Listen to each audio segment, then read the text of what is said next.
Bonjour à tous, merci d'être venus aussi nombreux pour cette deuxième édition du Startup Golf Challenge. Ça va être une journée assez incroyable en termes de vitesse d'exécution.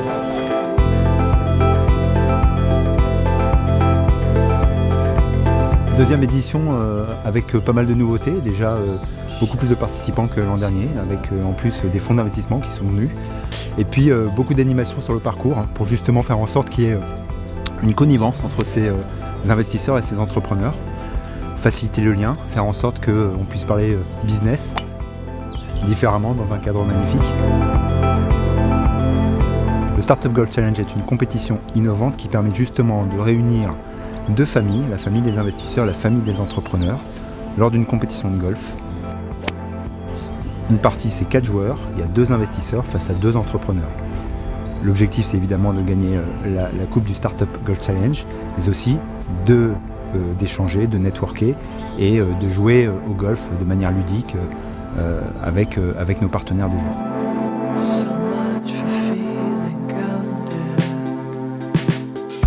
Et toute l'après-midi, il va y avoir la session de networking, il va y avoir la session de pitch.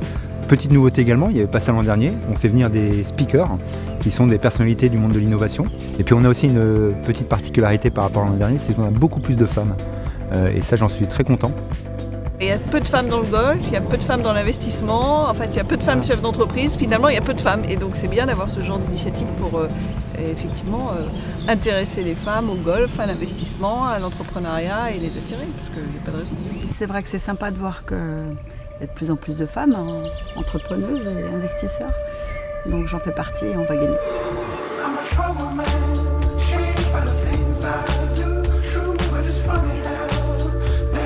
C'est plus sympa de se retrouver dans des conditions de golf que des conditions de travail, et puis c'est l'occasion d'échanger. Effectivement, le golf, ça permet, ça traduit pas forcément toute notre attitude face au business, mais on peut voir comment on fonctionne face à la difficulté, on peut voir comment on collabore, donc ça donne quelques indices aussi. C'est vrai que c'est quand même une autre approche et une autre façon de présenter des stratégies, des opportunités, et c'est vrai que c'est une belle façon d'aborder le business. C'est une très belle salle de réunion. Ouais.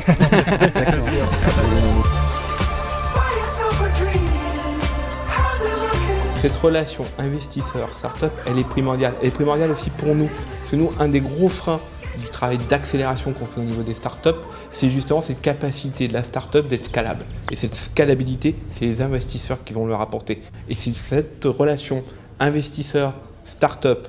Et par le biais du golf, on peut voir que c'est une façon d'accélérer ces relations. Je trouve que l'association golf et business, c'est une association relativement naturelle. Et je pense qu'effectivement, les start-upers peuvent tout à fait bien s'entendre et créer autour, on va dire, de quelque chose d'assez ludique et sportif cette cohésion. Je trouve qu'effectivement, c'est une très bonne idée. Ça se passe bien, tout le monde est en train de déjeuner. On est sur le plat. On a eu un premier speaker qui est venu nous parler de son projet sociétal extrêmement intéressant. On attend le deuxième speaker qui va passer d'ici quelques minutes, qui va nous parler de la crypto-monnaie, des investissements, des tendances. Et puis une troisième personne qui est le patron de l'innovation du groupe Atos, qui va être là pour nous expliquer un peu aussi les tendances, les nouveautés et l'actualité du groupe. Et évidemment nous parler du baromètre French Tech qui est sorti tout récemment sur la relation qui existe entre les groupes français et les startups. Pas encore de cartes, mais ça va pas tarder. On arrive à échanger des cartes, des contacts, on discute sur nos projets respectifs. Je tiens à remercier France Angels et Tanguy de la Fourchardrière qui est ici présent, je vous demande de l'applaudir. J'arrête pas, j'en ai un gros tas. On change de table et on va rencontrer d'autres entrepreneurs et d'autres investisseurs pour proposer, parler de notre projet. C'est très bien, je regrette qu'il n'y ait pas le fromage. On va rencontrer encore d'autres personnes.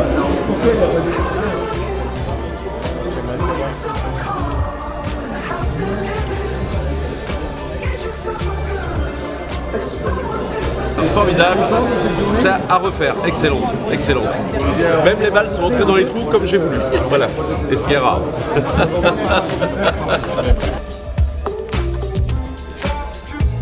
Alors déjà, merci, bravo à tous. Vous avez été super sur le parcours, il y a eu de très très beaux scores.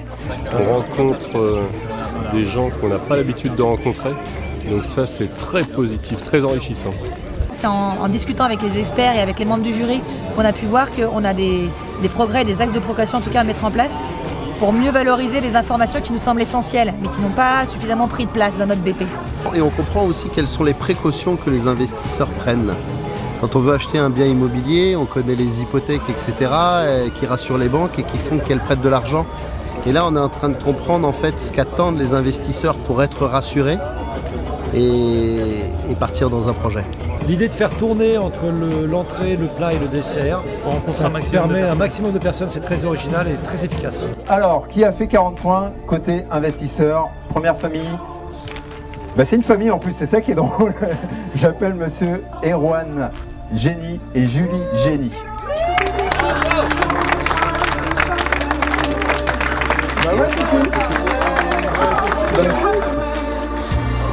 On va appeler les entrepreneurs, donc on a la famille côté entrepreneur. J'appelle madame Caroline Gélin et Cédric Mango. Avec le score en net de 43.